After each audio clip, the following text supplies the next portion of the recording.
Hello, everyone. We're excited to have you here for this special virtual meetup. We're going to be talking about how healthcare institutions are being attacked and what you can do about it. And we have a great panel of experts, and I think we're going to have some really interesting discussion about how COVID's changed this, also how do you address it in your organization? We have limited resources, so how do we deal with that? All of these important questions as our healthcare institutions are attacked more and more, quite frankly, and COVID has highlighted that. And unfortunately, many of the attackers have even doubled down using the pandemic to challenge healthcare organizations. So let's go around and introduce our panel for today. Let's start off with Chris Baldwin. You want to introduce yourself? Certainly. Thank you. This is Chris Baldwin. I'm the Chief Information Security Officer for Hartford Healthcare. We're an integrated delivery system in Connecticut. We have 8 hospitals, approximately 35,000 employees, and pretty much span, the state of Connecticut. Our catchment area does extend into parts of New York and Rhode Island and Massachusetts. Excellent. Glad you could join us. And I heard you're fighting fires today too, and you were able to slip out for this. So thank you so much for taking the time to do that. Bring some from the front lines perspectives that I think we can all appreciate. Ryan, you want to introduce yourself? Sure. My name is Ryan Witt. I am the Managing Director of the Healthcare Industry Practice at Proofpoint. Proofpoint is wholly focused on trying to protect institutions from how they're being attacked, really their people and their departments, how they're being attacked, and offering a whole range of solutions to go help mitigate against that. I'm also on the HIMSS Cybersecurity Committee. Excellent. Thanks for joining. So let's start off talking about, what I think is one of the biggest changes that's happened in cybersecurity over maybe the last 5 to 10 years, and that's going from kind of hackers just scanning for vulnerabilities in devices and networks to really, challenging people and using social engineering and other tactics to be able to attack healthcare organizations and eventually compromise those organizations. So what are some of the trends you see in the attacks to your people, and then also maybe, what are some types of attacks and threats that have been used during COVID-19? Ryan, you want to start us off, and then Chris? Sure. I think you're right. I mean, if we had this sort of a panel discussion 5-10 years ago using your timeline, but just say 5 years ago, we'd be heavily focused on network-based attacks, people looking for exploits in where maybe patches have not been deployed, zero-day attacks. There are a lot of people tracking zero-day attacks. And it's not that those are not unimportant. They are clearly very important, and they are a vulnerability still. But by and large, health systems have hardened those networks. So those are not the biggest area of attack anymore. In parallel, you find that you moved from, organized crime now is really driving a lot of these attacks. So they're trying to monetize as quickly as they possibly can their efforts. And they have found it's much, much easier to go attack people, to use lures, all types of lures, but right now let's focus on COVID-oriented lures, but lures that really try to compel people or tempt people into opening an email. And then that's the way they will launch their exploits. That's just a lot more impactful. It can be monetized in a much more efficient way, and you can get access to data that you can really resell in the black market pretty quickly. So I think you're seeing a thrust of attacks going in that direction. So Ryan, it's interesting you mentioned that we're focused a little on COVID lures, obviously, because that's top of mind. But in many ways, it almost feels similar to what you just talked about with technology. The technology compromises, are still an issue today, and so are other email attacks. And now we just add a layer. So it's not like they stopped doing the other attacks to start doing COVID. Is that fair? And you see that in the numbers you look at? Yeah, I mean, they'll attack whatever vector they can exploit, right? That's just always the, and nothing's changed necessarily between like pre-COVID and post-COVID or during COVID. We're not post-COVID yet, but nothing's changed except for maybe the volume and the intensity and the types of lures. But one of the things I always try to talk about is that monetization angle. if there is something within your organization that can be potentially monetized by a bad actor, they probably figure that out themselves, and they're probably going to try to exploit that part of their attack vector to try to go extract the information that allows them to monetize their attacks. That could be patient data, it could be credit card information, it could be trying to intercept wire transfers, it could be trying to ask people to redirect bank accounts, it could be trying to intercept opioids, whatever they can monetize, they will try to monetize. Wow.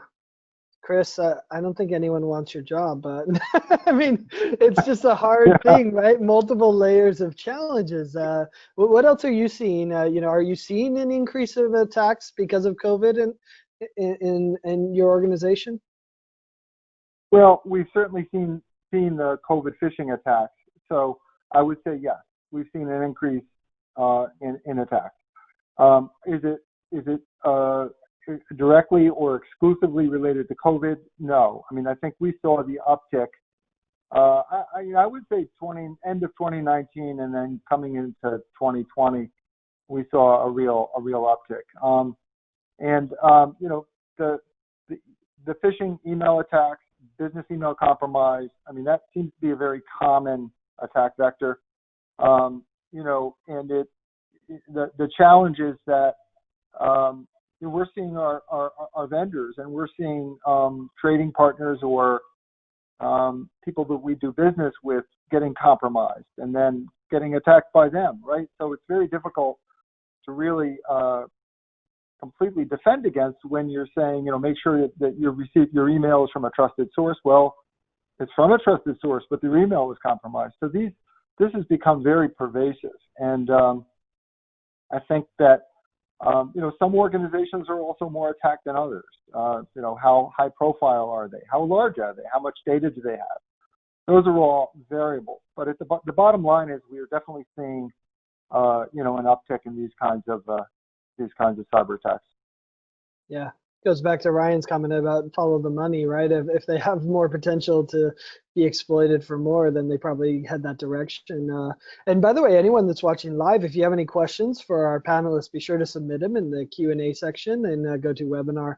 Happy to incorporate your questions for our panelists as well. But Chris, how has these COVID lures impacted you? What challenges have you faced? I hear there's some interesting story you have about trying to support surge hospitals and regional COVID testing centers. Would you mind sharing about that? Sure. So, the different dimensions of how COVID impacted security, right, is pretty interesting, especially in an organization like Hartford Healthcare. So we were commissioned by the state to work with the Army to set up two field hospitals. One we completely established in the Hartford Convention Center. So when you think about it, we have to protecting our information, but provisioning users, granting access, deployment of devices into remote locations like that, they become somewhat vulnerable there. So you have to protect them.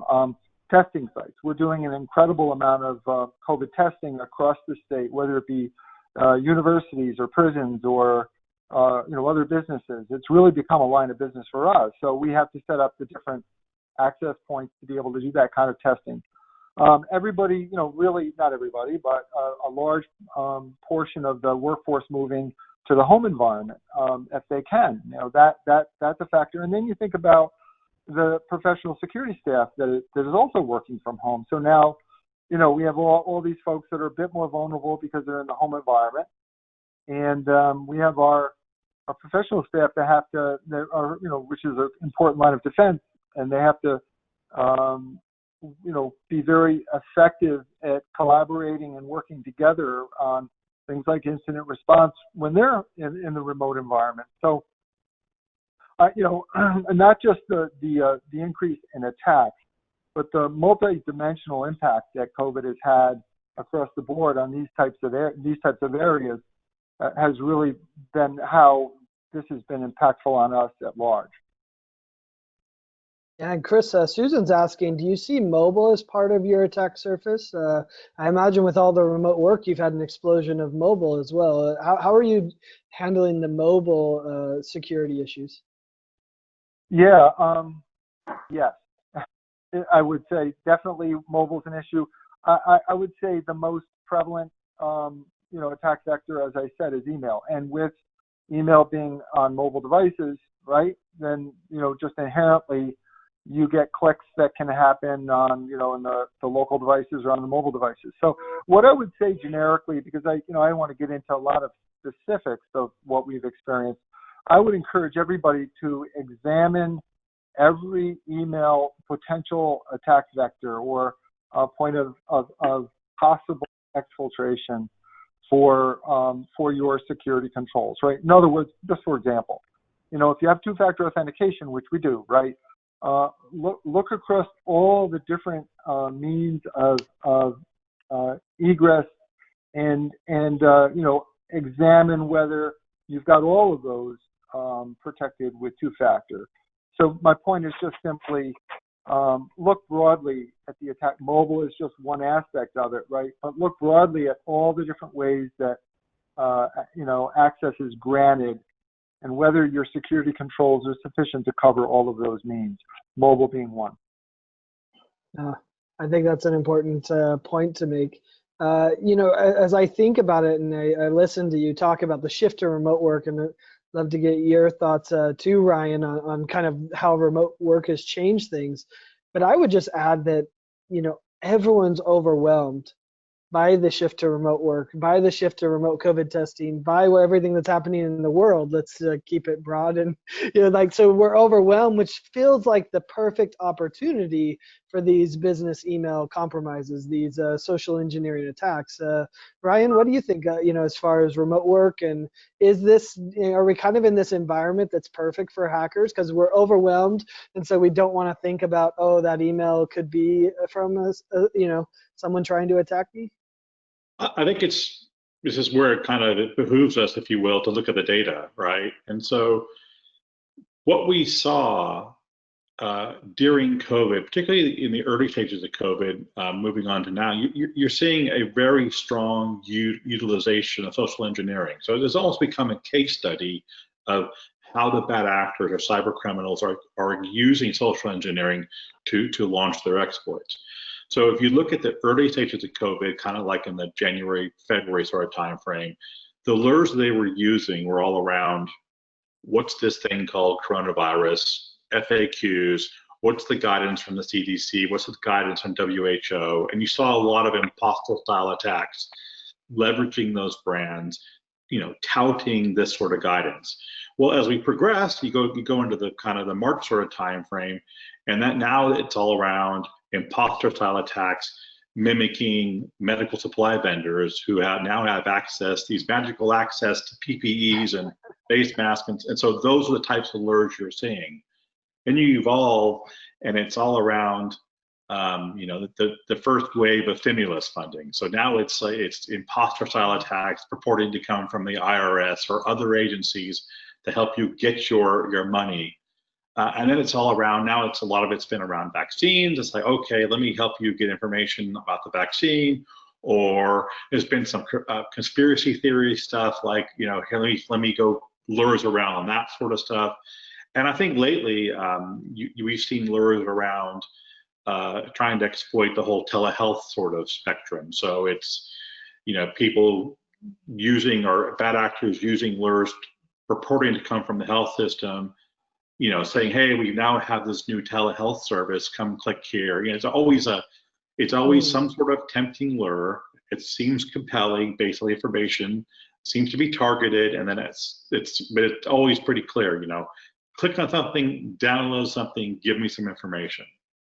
Well, and I think they've gotten more personal, right? Where they're actually doing the study of the person they want to compromise and putting some personal info in there, right? Absolutely. Absolutely. We saw an example earlier on where this was not a COVID example, but there was a university health system who had a very targeted attack, and they were all around. The lure was they seemed to understand who was patients of that health system, and I think who recently had blood work of that health system, and they were the exploit was in this case around come get your HIV test results. So you could imagine if you're a patient of that health system you had blood work done in the near past, and even if you weren't, testing for HIV, if someone emailed you and said, "I got some test results for you," that would be a little bit of a head scratcher. You'd be like, I kind of want to know a bit more about that. So you could see, Yeah, how that could be an impactful alert. for sure. So Chris, what do we do about this? I mean, we like to focus on practical. What can you do about this? Are there some best practices, some key takeaways you'd recommend for other health IT security people? Yeah, sure. Well, one of the concepts that I speak to with our leadership here at Hartford Healthcare is to add emphasis is that the hacker only has to be right once, and we have to be right every time. So that's an important mindset to communicate, to make sure that people maintain awareness. So best practices. We're working with our communications department to constantly push out education. I think of it in terms of layers of security, right? You want to make sure that your network is protected, your email is protected, your user is protected through that education, the device is protected. So the next generation endpoint protection, endpoint detect and response capabilities are very good at defending against ransomware and some exploits that are very dangerous. One of the tools that we're deploying now is called email isolation, recognizing that you can't always defend against a user that's attacked, with a very, very sophisticated phishing message. I mean, with 35,000 employees, again, right every time. So if users have a propensity to click, if they're maybe not paying attention, we're using email isolation as an added layer of protection, so that they go through a special scanning process when they click on links within email messages, and they're not allowed to download, they're not allowed to enter any kind of data into forms until that scanning process completes. So those are just some examples. But I think at the end of the day, it's really thinking about your attack vectors and all the different layers that you have that offer the protection. Gotcha. Ryan, anything you'd add? Suggestions, best practices that people could use? I like all those. I think I would also maybe add, maybe we're starting with the premise that pretty much everybody listening to this webinar, everyone in healthcare, pretty much every institution has limited resources, right? You're going to have limited resources. You're going to have limited training capability, limited technology. So I tend to try to focus on placing your bets where you can. So, and one way you could place your bets is try to understand where it's being attacked or who's being attacked. And so using threat intel and threat insight to understand where the bad actors are focusing on. I mean, what departments are being focused on? Which of those departments have monetizable assets that the bad actors want to get to?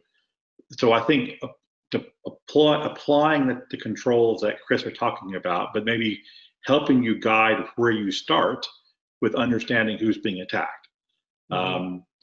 So I think that would be the one thing I would add to the equation. Web isolation, for example, is a really great capability in terms of trying to containerize someone's internet session or web session, so you don't have the ability to have PHI slip through the net or somebody to go penetrate the health system. But maybe not all job functions within healthcare are applicable for that. But there maybe are some people who, maybe they're your business associates you're doing a lot of work with. Maybe they're people who are your traditional happy clickers who just tend to click on everything, and maybe, so there are certain departments you can think about where you would maybe best deploy those technologies. I would just add maybe threat insight into that equation. I like it, because how is Chris going to do all 31,000, I think he said, employees? Right. That's just not scalable. So it makes sense to use some sort of solution to narrow it down. That's great. Susan's asking a really interesting question, and this is kind of ripped from the headlines discussion, but for the first time, the death of a patient is directly linked to a ransomware incident. I don't know if you saw the news on that, But it's really a clear validation that cybersecurity is a patient security issue. I think we've known this was possible for a long time, but now it's been kind of reported on and proven that the ransomware caused it. So, Susan asked, how has this latest ransomware incident changed your current security strategy in any way? And are you looking at a detailed review of your incident response plan, downtime procedures, or is it really about the people? What do you think, Chris?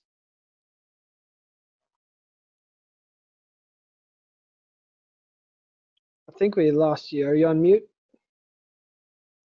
I'm sorry, I was on mute. Thank you. No For worries. about the last year, for the last year, we've been working collaboratively between security and our clinical engineering department to just continuously secure our connected medical devices for this very reason, right? The reality of it is that many of these devices are vulnerable. The age of these devices it's not like they get replaced every 3 to 5 years. Vendors are very often, not always, but often slow to allow you to patch for certain vulnerabilities. So they're a risk, and they're both a cybersecurity risk, but they're also a patient safety risk. And so what are we doing about it? First, we've seeded a security engineer into our clinical engineering department so that we have an expertise there on both sides. The second is that we're deploying some tools that give us broad visibility to the IoT arena, right? I'll call it the east-west traffic on the network, so that step one is to be able to have visibility to what is happening. In other words, if an IV pump is talking to a video camera, you probably got a problem, right? But it's an enormous effort, right? That again has to be multifaceted. Policies and procedures, administrative safeguards around patch management, the technical side of it, eliminating vulnerabilities, the capital side of it, the funding for replacement of equipment. So we're doing a lot, but I think it's a journey. It's probably the best way that I can put it. Yeah. Real quick, has COVID-19 helped security funding, or has it hurt it? Because, it seems like healthcare organizations are so strapped. Has it been a challenge trying to get funding for these things? I would say, that it's just similar to, I think, my comments earlier. It's one more thing, right? We've really we've got good visibility at our board of directors. Every quarter I go and present. Every year I present the plan, update it quarterly, make changes, get their input. And what I can simply say is that there's been very good support to address those greatest areas of risk and to purchase the kinds of technical safeguards and to make the process change we need. COVID has just added emphasis to the whole equation. That was the best way I would put it. Yeah, that's great. So just say back to the question. So I saw the headline, I saw the story, but I think the reality is this has been reported, so it made news. But if you go back to WannaCry, there were procedures that were stopped, surgical procedures, ER type procedures that were being stopped midstream in the UK, for example. So I'm sure this is not the only time, not necessarily even the first time that we've seen ransomware directly impact or directly result in a patient death. I think the learning point here is there, despite claims to the contrary by some cyber criminal gangs, there is no Geneva Convention here, right? They will do whatever they can. They will take whatever heinous act they have to take if they believe they can monetize the activity. Do they want to stray into the path of potentially looking at a murder type charges? Of course not. But they are looking to exploit. They are trying to look to monetize their attacks, and so for them, cyber criminals, I don't want to sound harsh, but I think I'm just reflecting what I think is the case out there. Those things are kind of collateral damage. And if you just look at the types of lures that have been reported, and a lot of lures have not been reported in terms of just how aggressive the lures can be, it's a no hold barred sort of environment. So we should from a protection standpoint, from a mitigation of threat standpoint, we should approach it that way, that there's no avenue will be left untraveled if they believe they can use that to further their cyber criminal attacks. Yeah, I think that's true. And I think you pair that with the fact that I think many people don't understand social engineering, especially when it comes to attack. I mean, is that your take and your experience with people, is that they don't understand, maybe they heard the story or they saw a movie, but they don't think it would apply to them? Is that kind of the take? Or do people understand social engineering and how, how they could be attacked? Or is it really a huge education process that's needed? I mean, the short answer is no. I think they do understand it. I mean, Yeah. The lures of which we saw for years. The prince from another country has all this money, needs you to park it for you. I mean, the thing is that sort of lure is what, 10, 15, 20 years old. But we all know about it because it worked, right? They keep using these attack strategies because they work. It's why we know about them. You fast forward to lures of today, and one of the couple of things I saw pre-COVID that I thought, gosh, that was attacks around imposter-style attacks around hospital foundations. So you kind of like in the holiday season, they tap into people's goodwill. They want to donate money to charitable contributions, maybe for tax reasons, or maybe because they're just feeling philanthropic. They're motivated by that foundation's mission. But unbeknownst to them, what they actually are doing is they're funneling direct donations into a cyber criminal's gang's bank account, because they can easily spin up these mock websites. They can use masking technology that purport to come from the foundation. They tie into the heartstrings of the recipient of the email. And so I think there is a lack of understanding that these tactics are being used, and that what the angles are going to use to try to exploit and leverage their capability. I think, unfortunately, you see lots and lots and lots of these examples, and people in these instances have probably given money they thought were going to a very worthy cause, but ultimately ended up being siphoned out to a cyber criminal gang. Yeah, and there's not much tracking. Go ahead, Chris. I think you're on mute though. You're on mute, Chris. Sorry. Thanks. You again. Ryan's comments about social engineering. The very nature of it is that if someone gets caught in a weak moment, they get an email from someone that they know and trust, right? Because their email has been compromised. The very nature of it is that they're being engineered, right? They're being manipulated based on something that they're vulnerable to. So I think that the reality of it is it's the right. We have to be right every time. They only have to be right once.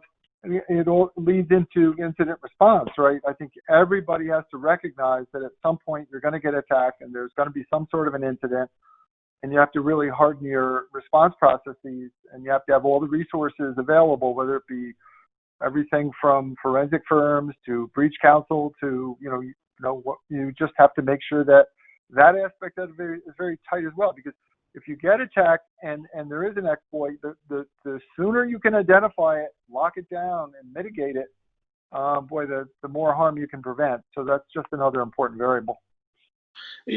I think one way to look at this is put yourself in the cyber criminal's shoes for a second, right? Let's say you wanted to hypothetically launch a cyber criminal attack on a health institution, and you thought to yourself, okay, well, how can I do this? I can either go employ somebody or go learn about infusion pumps how those infusion pumps work, how those infusion pumps communicate or track information, how do they communicate information back to the network, how the network works, how that interacts with the application, how those protocols work. I could do that, or I could go on LinkedIn for a couple hours, figure out the hierarchy of the health institution's organization, get a sense of their job titles and who they report to, and their type of responsibilities, and write an email that kind of plays to that information. Which one looks easier, right? Path of least resistance, right? Right. I think that's what we're saying. It's just a lot quicker to monetize social engineering, and they're a lot more impactful.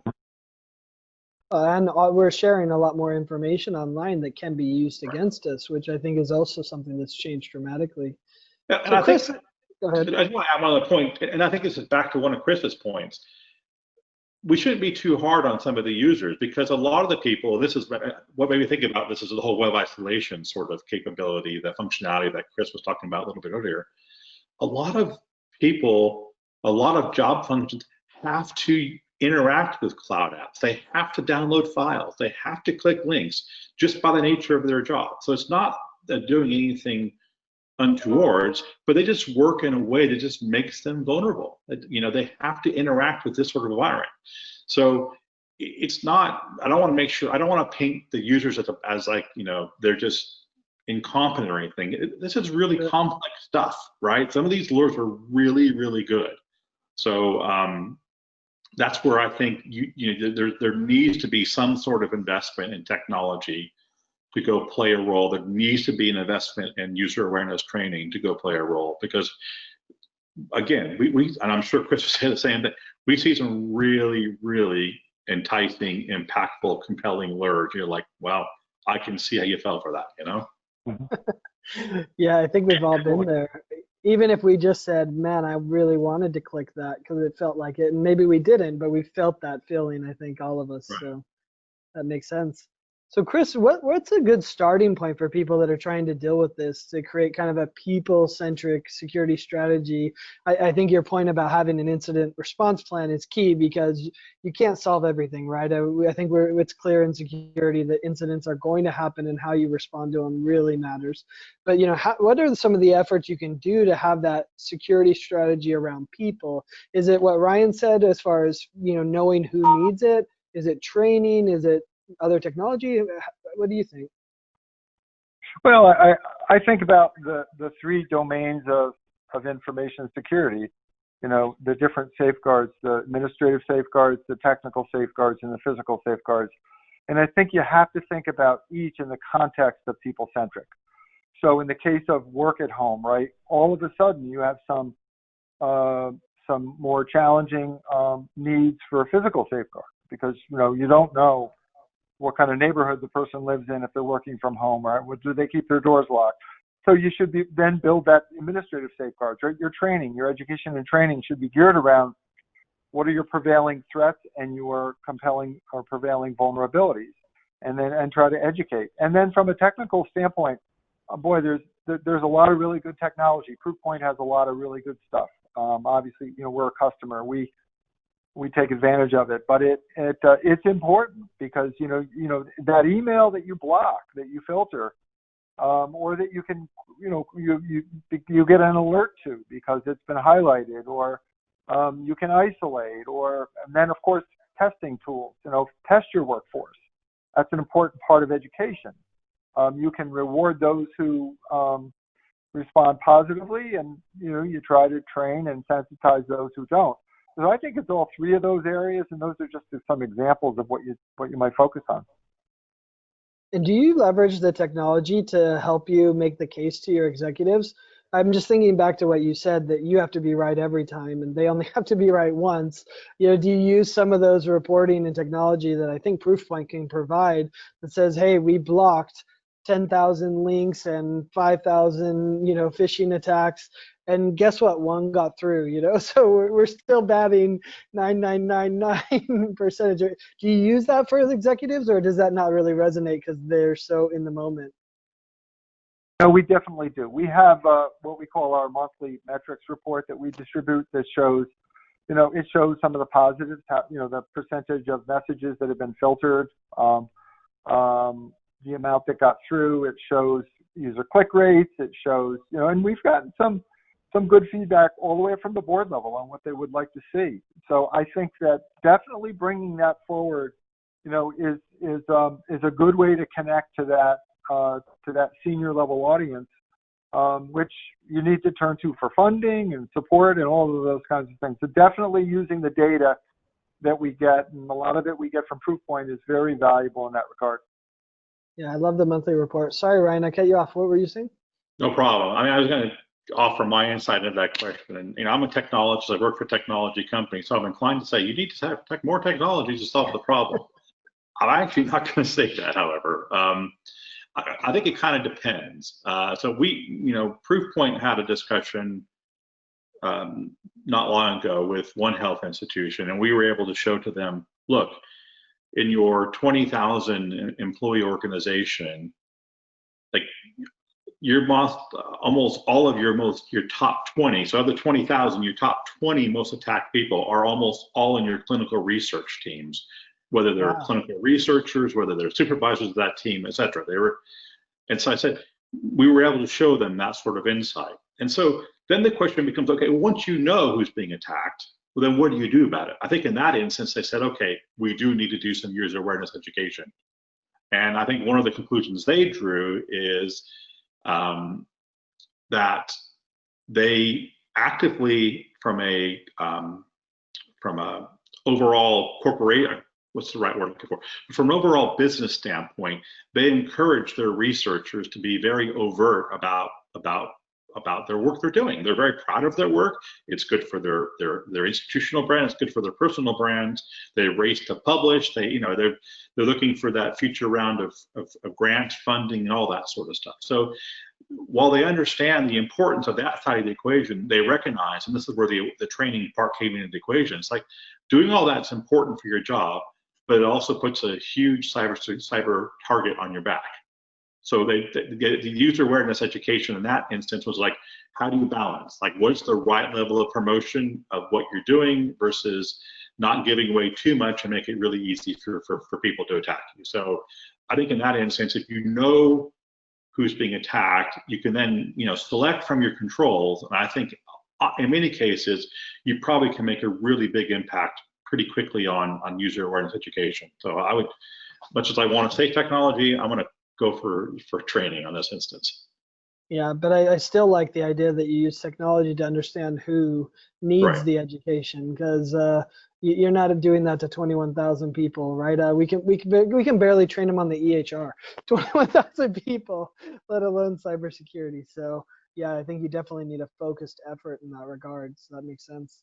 So just to wrap up this discussion, let's make some predictions, pull out our crystal ball. Maybe Ryan, you could start, then Chris, but what's your #1 cyber prediction for healthcare in 2021? And feel free to look at the threat landscape a little longer too, but for 2021, what's your prediction? More of the same. And cyber criminals are going to keep going back to the tried and tested techniques until healthcare solves the problem. Phishing has been the most profitable attack vector within healthcare for 3 or 4 years now. Email is the primary way that almost all of these exploits are being launched. So until healthcare solves that problem, you're going to keep seeing those sort of attacks. You'll see ransomware peppered in and other sorts of exploits, but until BEC style attacks on email, ransomware attacks on email, or phishing attacks, until we solve for those problems, we're going to keep seeing these time and time and time again. There's no need to reinvent the wheel when the wheel they have currently is working very effectively. Unfortunately, it looks like Chris fell off. I know he was dealing with some other things, so he may have had to run to deal with those.